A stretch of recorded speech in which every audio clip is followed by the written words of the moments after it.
आज से 5 राज्यों के विधानसभा चुनावों की शुरुआत हुई है।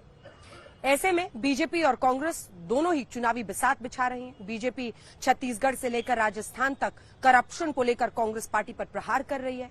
आज अंजना ओम कश्यप ने केंद्रीय मंत्री अनुराग ठाकुर से बात की। एक्सक्लूसिव बातचीत है ये।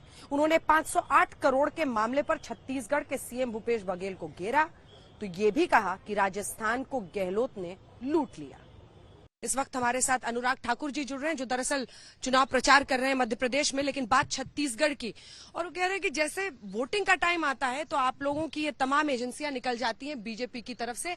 ये जो 508 करोड़ का आरोप आप लोग सीधे बघेल साहब पर लगा रहे हैं, ये साजिश है। वो कह रहे हैं आप लोग अंडर कॉन्फिडेंस में 15 सीटें नहीं जीतेंगे, इसलिए ईडी का इस्तेमाल कर रहे हैं। पहली बात यह कि जांच एजेंसियां स्वतंत्र हैं और भ्रष्टाचार के खिलाफ कड़ी कार्रवाई करने के लिए, जांच करने के लिए उनको सब अधिकार है।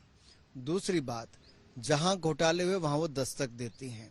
और छत्तीसगढ़ में पिछले 2 सालों में देखिए, शराब घोटाला, कोयला घोटाला, गोठान घोटाला, पेपर लीक घोटाला, अब महादेव ऐप घोटाला, घोटाले पे घोटाला। ये छत्तीसगढ़ की पहचान श्रीमान भूपेश बघेल जी ने बनाई है। जहां छत्तीसगढ़ में कहते हैं घोटाला करो और भूपे करो, और महादेव ऐप के बाद पता चल गया कि अरबों रुपए कमाओ और 508 करोड़ रुपया भूपेश बघेल को पेमेंट करो। और बघेल जी आज इतना पसीनो पसीनी हो रहे हैं, घड़ी बार बार देखते हैं, सवालों से भागते हैं। जनता गरीब, भाग भूपेश भाग, भाग भूपेश। कहां भागेंगे?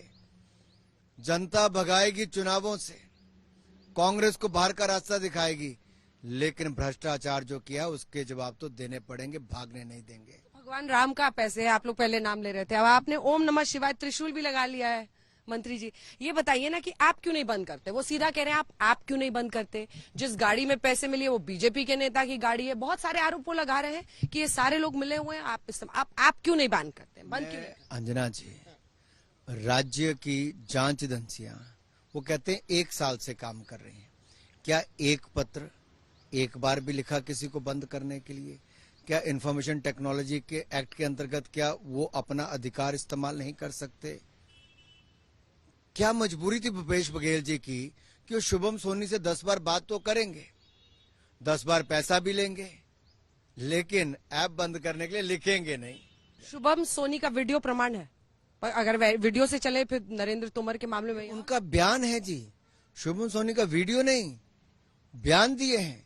स्टिंग ऑपरेशन वहां पे हुए हैं और सबकी बातें वहां पर सामने आई है। और जहां दूसरी ओर तोमर जी के बेटे ने खुद वहां पर उन्होंने एफआईआर दर्ज कराई कि इसकी जांच होनी चाहिए। आखिरी सवाल आपसे, कमलनाथ मध्य प्रदेश, छत्तीसगढ़ भूपेश सिंह बघेल, राजस्थान अशोक गहलोत, आपका मुकाबला क्या इन राज्यों में? बड़े कांग्रेस के नेता, चेहरे बड़े हैं ये, और इन्होंने जीत दिखाई है। वो अलग बात है कि सिंधिया साहब को आप लोगों ने फिर अपनी तरफ कर लिया।